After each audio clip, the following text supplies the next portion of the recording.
Hello and welcome back to the veg garden. So in today's video I'm going to give you a quick tour of the garden.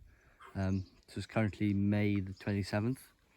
Lots been going on. I've been quite busy, so I didn't manage to make last week's video, but hopefully this week's video will make up for it. So we'll start on this side of the garden, work up and then come back down to here. So my mint is here in the tyre, and the clover seem to have overtaken it. It's quite funny that the mint has been smothered by clover. And then we've got some beautiful little violas coming here, with some forget-me-nots mixed in. There's some lilies, sunflowers, primroses. I've got some drills of carrots coming up, onions, beetroot interplanted all up there. Then we move on to here. This is the strawberry tower, and some more flowers, and then some onions. And these are shallots from last year, and I actually just planted them in to have like spring onions, so I'll pick them in a few weeks when they're up taller. Well, these are some summer cabbages. I was sent these by Root Source, and they sell like plug plants online. They're quite conveniently sized. I potted them on to have a bit more of a sized plant, because I have a lot of slug problems and rabbit problems. That's why I've got a nice mat of wool here, and as you can see, the watering has sort of brought it into a nice mat, and kept it nice. And then the sixth one is over here because the onions are in the way. And I got some onions here. A lot of them have bolted in the hot weather, but I'll be using them sooner rather than later. Then my seed beds of brassicas and leeks and all that sort of good stuff is there. Then I got some turnips, coriander on the back, some more onions there. I know you shouldn't plant onions next to peas, but they've been planted after the peas started growing, so the peas shouldn't be affected. There's some beetroot around here, slug traps. And then another flower border. This is some Mrtomatohead, an absolutely beautiful low growing perennial. I've recently put it in. It smells quite nice as well. And then we go up here and we've got these beautiful alliums. I'm really looking forward to putting some more of these in the autumn, because they're just beautiful bits of colour this time of year. And then we've got these peas came from Seeds to Suit, the seeds, and you can see they're just absolutely gorgeous colours on them. I can't remember what variety they are. Let's see if we can dig the label out. Oh, there we are. I'm not even going to try and pronounce that. It's a German variety, I remember that much.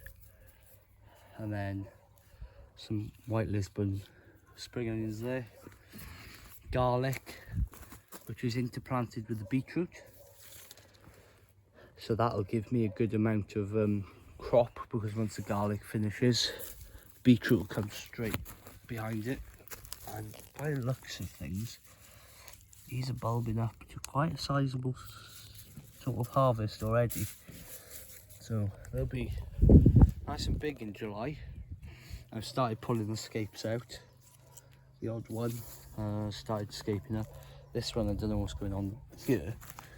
This little guy is just not going for it at all.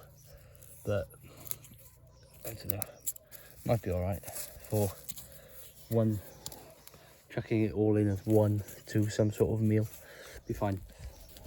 And then here I've got the shallots and parsnips interplanted, and the shallot will come out before the parsnips. Then in here, hopefully, the slugs haven't had them. There should be two. Oh yes, there are. There. There's two dwarf tomatoes in each. Well, one dwarf tomato in each. Sorry. So that's that bed. Another allium there. Beautiful little flowers. And then some viola. This is like a lower growing viola. I really like these flowers. and they're edible. You can use them on cake toppings and stuff like that. And then some wild strawberries here. I've never seen these before. It's a British native wild strawberry.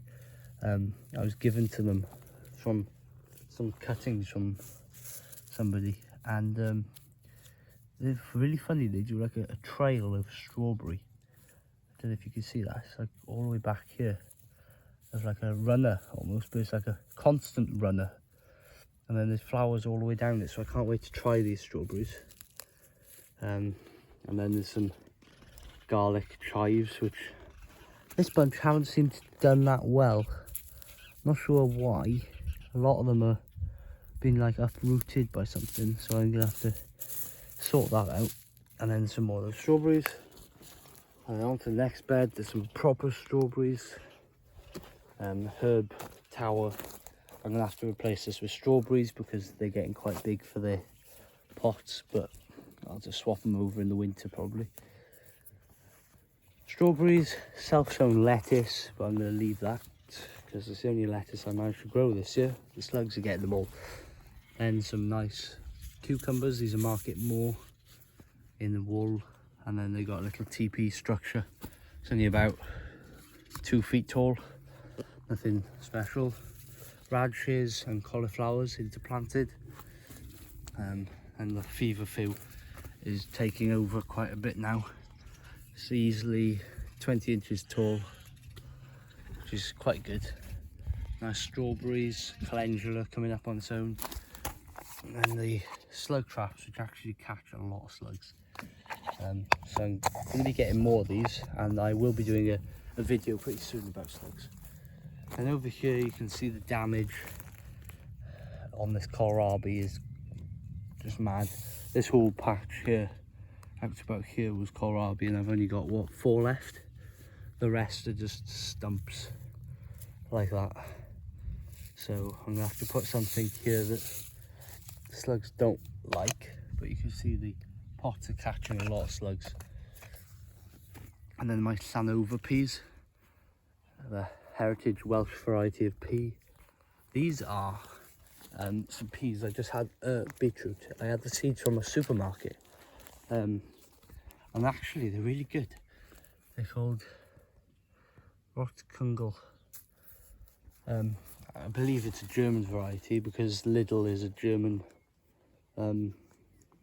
supermarket. So, but they're coming all right. We'll see what they come like, whether I grow the variety again or not. Probably won't, because I bet nothing will beat Baltardi, but we'll see. Then there's some, I believe these are my Nonna Agnes ones, the blue seeded French bean that I was given by, where did these come from? Seedsbeans. They sell just this type of bean on Etsy. So far, little starting up business, which is quite nice. Nice to support them. And there's just a little apple seedling coming up. I'm going to leave that in there. Then in my blackcurrant cuttings, they always come quite well in the ground compared to when you grow them in pots. They have more room to root, and then you just bare root them in the winter and plant them where you want them. Then there's some beetroot. These are like spare beetroot. You can see they're a bit yellowy, but they might come. And if not, I'll just plant something else over them. Then these are the shallots that I left to grow, and I put to grow a few weeks before the others. And as you can see, these should individually bulb up. And if not, then they'll bolt. This patch here is just for seed, so I don't mind if they all bolt, because they are just for seeds. Then I've had to replace one of my French lavenders. This is French lavender. It's called Fat Head, and you can see it's quite little podgy heads on them, but they don't smell as nice as English lavender. So I've had to replace this one with an English lavender, because the one that was here just died. It went all silvery and brown, and yeah, not very good. So I've cut him out and put a new one in. And you can see then I've got some red vein sorrel that's going to seed, but the leaves are still fine to eat when they're in this stage. I could mow them down, but I quite like the height that it's adding. And then the lavender is behind, between the hotbed and that. Some more lavender here. Broad beans rocketing up. The field beans on the end are smaller, but that's fine. And then the crimson flowered ones on the end, they're a really nice variety actually. I won't be saving any seeds from any of this bed, so it doesn't matter, but I think I'm going to definitely grow a few more of them. Then no, these aren't Llanover, these are Champion of England. First pod developing there, the first flower coming. Then behind us we've got Meteor, these little dwarf peas. And then this bed is mainly empty so far. We've got one broccoli, some more straggler beetroot. This little dwarf grapevine, it's only the size of my hand, say. It's got one little bud coming on it there. And a volunteer potato. Hotbed coming well. The Asturian tree cabbage on this bad boy is massive. The leaves are way bigger than my hands, and as Danny from the Grapevine Garden says, my hands like shovels, so that just shows how big the leaves are. And then in here we've got some marjoram, some thyme, Egyptian walking onions, but the ends have snapped off, so I'll leave them to just grow themselves this year. Some flowers, goji berry, josterberry, that's just been put in this week actually. I'm going to fan train it. Then some more pansies, some primroses and viola and all that sort of good stuff. Down this bed there we've got beetroot, and we've got the markers from Katie Parker Pots marking these beetroot out. Really nice markers. Then we've got elephant garlic and some more. The garden centre where I'm local to, they were selling off garlic bulbs, so I bought a bulb. I think they were 20 pence, so I put them in just to see what we get. And then there's the Swiss chard here, which is bolted, but I need to just, if I just snap the top off, then it'll focus on leaves again for a bit, which is what I need to do. And then I'll just mulch this tree with these shoots. So we'll just do that now. There we go. And there's some self-sown, well, I say self-sown, I mean volunteer onions here, so I could harvest them for spring onions. Probably will. And coming up here, more beetroot again. Well, it's the same bed. Around to here, self-sown borage and calendula, beautiful flowers. White currants, I believe, yeah, white currants, and then there's 2 white currant cuttings in the mix here. These are cuttings that I took of that plant. And then there's a load of strawberries flowering here. I believe some of them are, what's the name, Franberries, which are like raspberry tasting strawberries apparently. And then there's pineberries, which are pineapple tasting strawberries. Yeah, I got quite excited when I saw them in the garden centre, so I thought, you know what, I'm having them. And I took cuttings, the runners of them. These are all runners apart from 2. Only 2 plants I bought. I believe it's this plant and this plant, as they're a lot bigger. There's some tulips and some Jerusalem artichokes. And past the borage, loads of calendula coming up there. Massive blocks of borage here. It's always nice to see borage. And then we'll come down here. We've got some peas. These are purple peas. I think they're Roscatron or something like that. And then we've got these peas here, which are sugar snap, Oregon sugar snap. And then there's 2 empty beds up there then. And then these are, what are these? These are my district nurse that I got given by a fellow seed saver. They're meant to be a really nice variety. I know they've got some sort of Welsh heritage to them, which is always a good thing in my book, because I really want to find some more Welsh varieties. So if you know of any Welsh varieties of any plants, just let me know, put them in the comments and I'll try and source them down. Up here I've got a bucket of salsify and I want the flowers out of them. I want them to go to seed.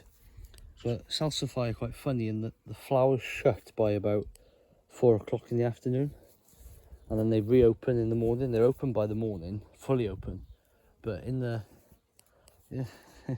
later on in the day they shut. So I can't show you them now. It's about 5 o'clock now and they've all shut. Like the shops. Just like the shops, all shut in the afternoon. And then we're gonna loop around here. My nursery is quite full of perennials. 2 trays of runner beans because I oversowed as usual.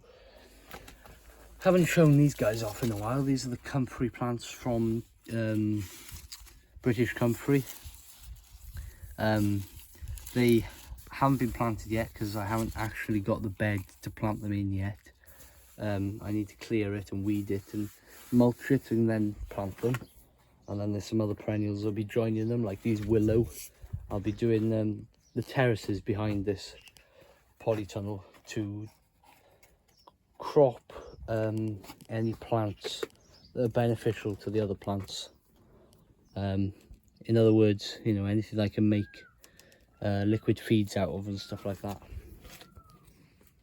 So there'll be raspberries there for eating and holding the bank back, then willows, comfrey, that sort of thing, hazel, because I can use the hazel for bean sticks. And in here we've got some more stuff, some aqualidra. This is a beautiful flower. These were done from seeds that I saved from my grandmother's plant. You can also take root cuttings of aqualidra, I believe, but it's easy enough to grow them from seed. Some wild, well, not wild, but alpine, yellow alpine strawberries. I grew these from seed. And then these are my true seed potatoes. These are like the stragglers. I couldn't bear the thought of just letting them all go, so I'll leave them in these trays. My hops are in here. I haven't seen any hops hopping up yet. Excuse the pun. But I'm sure they'll be up in a few days. And then the rest of the tunnels are empty now. The hotbed has died. Yeah, you can just see that we're into the middle of the season. This is worm castings mixed with sand. So this is what I'm currently potting on any herbs with. It's quite nice. The problem is the sand, it really feels cold when you put your hand into it. Whereas compost that's been sitting in a hot tunnel all day feels warm. But this always feels cold no matter where you sit it. So I don't know if that's a good thing in the summer, that the roots will be cool. Now we'll wrap back out here.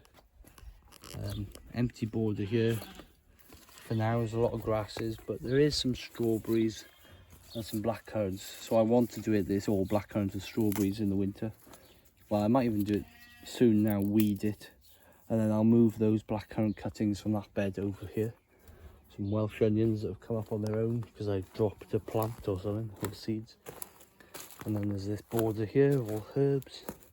Chives looking beautiful. So this tunnel's empty apart from a nettle there. And there's 6 bush baby winter squash there. Lovage, never grown that before. Smells interesting. Then the Champion of England peas again. These are touching now about 2.5–3 foot tall, so they should get probably another, well, what's that, about 1/3 of their whole growth. They get to about 9 to 10 feet. Then there's potatoes, all there. These are first earlies. Climbing hydrangea there. And there's some runner beans along this as well to fill the end of the shed. So that's the top garden. We'll just get the tunnel now. And then I think I'll leave it at that today. I might do the next. I'll do the rest of the garden for another video because I think this video's gone on long enough. So we've got bush tomatoes here. We've got Rio Grande, San Marzano, wild sweetie, and there is another variety here somewhere. Marmande. So they're looking really nice. Some lemon verbena in the corner, which is just the best plant in the world for smelling as you go past it. Sweet potatoes slips. These are some varieties. These are just trialing 2 different varieties in 5 different sites. So I got 10 plants. So there'll be 2 in each tunnel and 2 outside. So that's 4 tunnels, 2 lots outside, 2 plants outside. There's 2 different varieties. I got Beauregard and oh god, Carolina Ruby, I think it is. Then there's these tomato, god, what am I talking about? These cucumbers. These are my Carmen F1 cucumbers that I was given by Sea Spring Seeds to grow. Now, as you can see, they're really healthy plants. I put them in the wool to keep them safe from the slugs, because slugs seem to like nibbling on these little guys. So at least I've videoed them before they get munched on, or if they get munched on. I hope not, because I really like cucumbers. These are an all female F1 variety. So not normally what I grow. I normally grow, you know, hybrids, not hybrids, F1. No, what am I talking about? Normally grow like open pollinated, but we're giving these a go this year because last year I was a bit disappointed with bitter cucumbers. And these tomatoes here are all my trial varieties. Well, all of them are my own breeding. So as you can see, this is purple beefsteak Lucky. So it's come from a purple beefsteak, the seeds. And I call it Lucky because the seeds in the first place came from the Lucky Dip pack from Tomato Revolution. So the seeds were grown from Tomato Revolution's Lucky Dip mix. Then the seeds were saved and grown onto these tomatoes now. And as you can see, this is also a purple Lucky, and it's got tomato leaf, but this one's got potato leaf. Potato leaf is a recessive gene, so that means there's also chance that other things have been mixed up in these genetic encodings. So these 2 plants are already different varieties from the same F1 or F2. I don't know whether it was an F1 chucked in the packet or an F2. So I'm going to stabilise the ones that I like. If I don't like it, if it's just a red beefsteak that doesn't taste very nice, I'll grow it out and leave it. But if they're nice ones, then I'll save the seeds from them. And hopefully I'll have my own varieties then. And then over here to finish, I got some special Swiss sweet corn in 2 rows.